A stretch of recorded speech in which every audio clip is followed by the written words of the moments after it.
صاحب، میں آپ کا شکر گزار ہوں کہ آپ نے مجھے بولنے کا موقع دیا، اور میں شروعات میں بھی اس بات سے متفق ہوں کہ ہمارے پڑوسی ملک پاکستان کے پاس کوئی جواز نہیں ہے، کوئی اختیار نہیں ہے کہ وہ ہمارے اس عظیم ملک کے اندرونی معاملات میں مداخلت کرے، اور جہاں پر خود آگ لگی ہو وہ اس آگ کو بجھائیں۔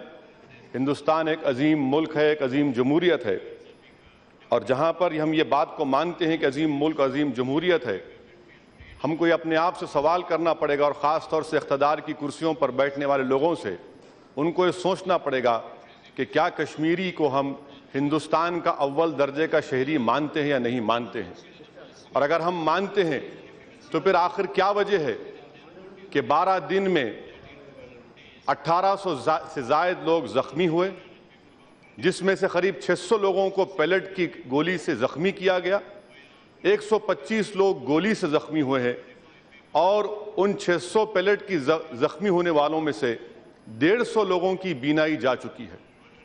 یہ میرے الفاظ نہیں ہیں، بلکہ ایمس جو ڈاکٹر، انہوں نے وہاں کر اس منظر کو دیکھ کر کہا کہ میں نے اپنے کیریئر میں اس طرح کے حالات نہیں دیکھے، اور یہ ایسا لگ رہا تھا کہ یہ جنگ کے زخمی ہیں۔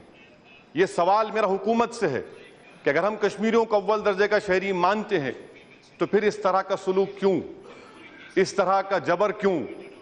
اور ہم نے ان سے وعدہ کیا تھا کہ بلٹ جواب نہیں ہے، بیلٹ جواب ہے، مگر آج ہم کیا کہہ رہے ہیں کہ پتھر کا جواب ہم گولی سے دیں گے۔ کیا یہ اسی لیے کشمیر کی عوام نے آپ کو ووٹ دیا تھا؟ 1.5 سال سے آپ کی حکومت ہے، اور 1.5 سال میں آپ نے کیا اقدامات کیے؟ ہم نے کیا ماضی سے سبق حاصل کیا؟ 2008 میں زمین کا قصہ تھا، 2010 میں طفیل احمد کی موت تھی، اور اب 2016 میں ایک ملیٹنٹ کے لیے جس نے بندوق کو اٹھا لیا تھا، اس کی تائید میں 2 لاکھ لوگ اس کے نماز جنازہ میں شرکت کرتے ہیں۔ یہ ہم تمام کو سوچنا پڑے گا کہ ہم کیسے کشمیر کے نوجوانوں سے اس آزادی کے نعرے کو نکالیں گے، ہم کیسے وہاں پر پاکستان کے جھنڈے نہیں بلکہ ہندوستان کے ترنگے کو لہرائیں گے، ہم کیسے ان کے دل و دماغ میں ہندوستان کی اس عظیم جمہوریت کے ان انصاف کے اصولوں کو ان کے دل و دماغ میں کیسے ڈالیں گے، یہ ہم تمام کو سوچنا ہے۔ یقیناً 1.5 سال سے آپ اقتدار پر ہیں، مگر یہ تمام جو واقعات ہوئے اس میں یو پی اے کا بھی رول رہا ہے۔ انٹرلاکیٹرز کی رپورٹ بنائی گئی جو برفدان میں نہیں بلکہ اس کو اٹھا کر کسی ایک کچرے کے کٹورے میں ڈال دیا گیا۔ یہ کشمیر کی عوام پوچھتی ہم سے، اور جب ہم آل پارٹی ڈیلیگیشن گئے تھے جس میں بی جے پی کے لوگ بھی تھے 2010 میں، ہر ایک نے آ کر کہا تھا کہ آپ کو کشمیر کی فکر اس وقت ہوتی ہے جب کشمیر جلتا ہے۔ یہ بتائیے پھر ہم نے اس انٹرم میں کیا کیا؟ 2008 میں ہوا، خاموش ہو گئے، اور ہم نے سمجھا کہ ہم کامیاب ہو گئے۔ 2010 میں گڑبڑ ہوئی، انریسٹ ہوا، خاموشی آئی، ہم سمجھ گئے کہ کامیاب ہو گئے۔ 2016 ہوا، اب پھر ہم یہی سمجھ رہے ہیں کہ ہم خاموشی وہاں پر ہو گئی۔ میں آپ حکومت سے کہنا چاہ رہا ہوں کہ آپ کے پاس کیا پالیسی ہے، کیا ویژن ہے، آپ کیا دینا چاہتے ہیں ان نوجوانوں کو جو اس طرح کی حرکت کر رہے ہیں جو ہم نہیں مانتے؟ ہم کیا کرنا چاہتے ہیں، آپ کیا کرنا چاہتے ہیں کہ وہ ملیٹنٹس کو چھوڑ دیں، سیپریٹسٹ کے ان کے کال کو چھوڑ کر ہندوستان کے اقتدار کی کرسیوں پر بیٹھنے والے قائدین کے پیچھے جائیں؟ آج افسوس یہ ہے کہ سر، سابقہ چیف منسٹر کی خبر کی حفاظت کرنے کے لیے 25 سی آر پی ایف کے جوان وہاں پر کھڑائے گئے۔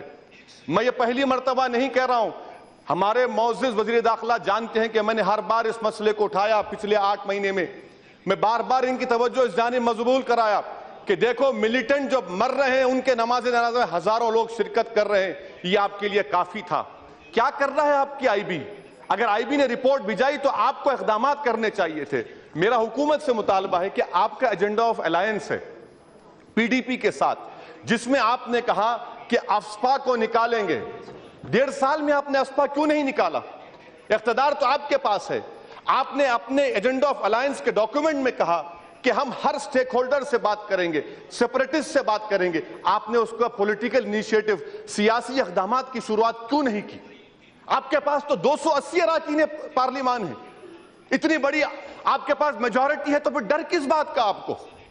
یہ تو آپ نے ایجنڈا آف الائنس کیا، آپ کا شخص ڈپٹی چیف منسٹر ہے وہاں پر، کہ آپ نے 1.5 سال میں کون سے اقدامات کیے ہم کو بتائیے۔ صرف کھڑے ہو کر یہ وفاداری اور محبت اور قومیت کی باتیں کرنا یہ بہت اچھا ہوگا، میں بھی کر سکتا ہوں، بہت زیادہ کر سکتا ہوں، مگر آپ حکومت میں آپ ہیں، اقدامات مستقبل میں آپ کیا کرنے والے ہیں یہ حکومت کو بتانا پڑے گا سر۔ اور افسوس کے ساتھ کہنا پڑتا ہے کہ اگر ہم کو پاکستان کے ناپاک ارادوں میں اس کو ناکام کرنا ہے، مجھے افسوس اس بات کا ہے کہ ہمارے وزیر داخلہ دوسرے ہاؤس میں تقریر کرتے ہوئے کہہ رہے تھے کہ میں ہندوستان کے مسلمانوں سے کہنا چاہتا ہوں کہ پاکستان کے ورغلانے میں نہ آئے۔ سر، یہ الزام ہم پر ہے، آپ جھوٹا الزام لگا رہے ہیں۔ ہم کو پاکستان سے کیا لینا دینا؟ ہم نہ پاکستان کے کبھی ورغلانے میں آئے ہیں، نہ انشاءاللہ تعالی آئیں گے، نہ ہم ان لوگوں کے ورغلانے میں آئیں گے جو ہمارے وجود کے خلاف ہیں ہمارے ملک میں، ہم ان کے ورغلانے میں بھی نہیں آئے۔ مگر سوال یہ پیدا ہوتا ہے کہ اصول انصاف کا تقاضا یہ ہے، اخلاقی فریضہ حکومت کا یہ ہے کہ وہ اقدامات کو آگے بڑھائیں۔ سر، میں آپ کو بتانا چاہ رہا ہوں کہ حالیہ دنوں میں صلاح الدین کا بیان آیا ٹیلی گراف اخبار میں، اس نے صاف طور پر کہا کہ اب ہم لوگ تخریبی کارروائیاں ہند کشمیر سے باہر کریں گے۔ آپ اس کے اوپر کیا کریں گے؟ 12 دن سے کرفیو ہے، دودھ نہیں ہے، دوائیں نہیں ہیں، آپ کیا پہنچا رہے ہیں وہاں پر؟ کوئی کشمیر کا تاریخ کا درس یہاں پر سب دے رہے ہیں۔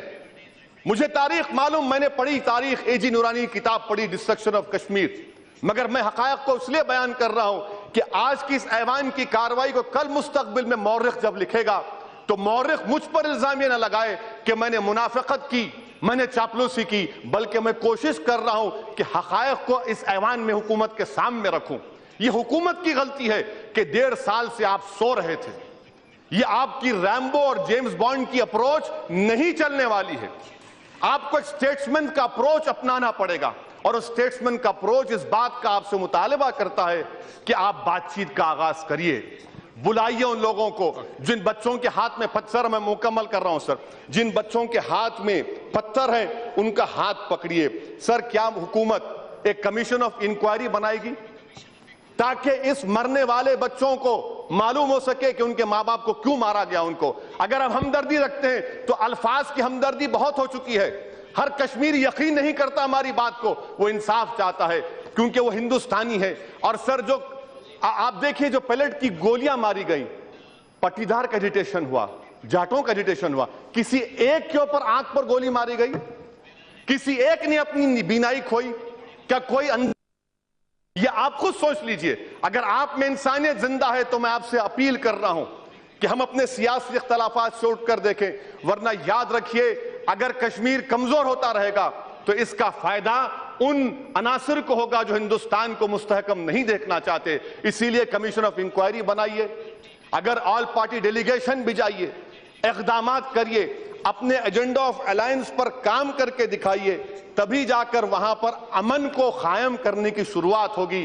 اور یہ مت سمجھیے کہ خاموشی آ گئی تو ہم کامیاب ہو گئے، اس پر کنسسٹنٹ کام کرنے کی ضرورت ہے۔ یہی چند گزارشات میں آپ کے ذریعے سے حکومت کے سامنے رکھ رہا ہوں، اور امید کرتا ہوں، اور ساتھ ہی ساتھ سر میں آپ کے ذریعے سے جو کشمیر میں لوگ مارے گئے، چاہے وہ ہمارے سیکیورٹی فورس کے لوگ ہوں یا وہ 50 لوگ ہوں، میں ان سب سے اظہار تعزیت کرتا ہوں، اور ہم اپیل کرتے ہیں کہ آپ تشدد کا راستہ چھوڑیے اور ہندوستان کی جمہوریت پر یقین کریے، اور ہم آپ کے حق کے لیے لڑیں گے۔ جو وعدے ان سے کیے گئے پورا کیجئے، تاریخ کا درس میں یہاں پر مت دیجئے، تاریخ سب لوگ جانتے ہیں۔ شکریہ سر۔